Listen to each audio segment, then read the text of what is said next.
ஒரு சின்ன கிராமத்தில் மல்லிகான்னு ஒரு அக்காவும் ரோஜான்னு ஒரு தங்கையும் வாழ்ந்தாங்க. அக்கா மல்லிகா ரொம்ப பொறுப்புள்ளவள், அமைதியானவள். தங்கை ரோஜா சுறுசுறுப்பானவள், சின்ன சின்ன விஷயத்துக்கே கோவப்படுவாள். ஒரு நாள் அம்மா உடம்பு சரியில்லாமல் படுத்திருந்தாங்க.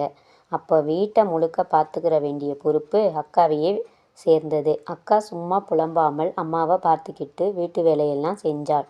தங்கை ரோஜா அதை பார்த்து, எல்லாம் அம்மாவுக்குத்தான் முக்கியத்துவம் கொடுக்குறாங்க, என்னை யாரும் கவனிக்கவே மாட்டேங்கிறாங்கன்னு மனசுக்குள்ள வருத்தப்பட்டாள்.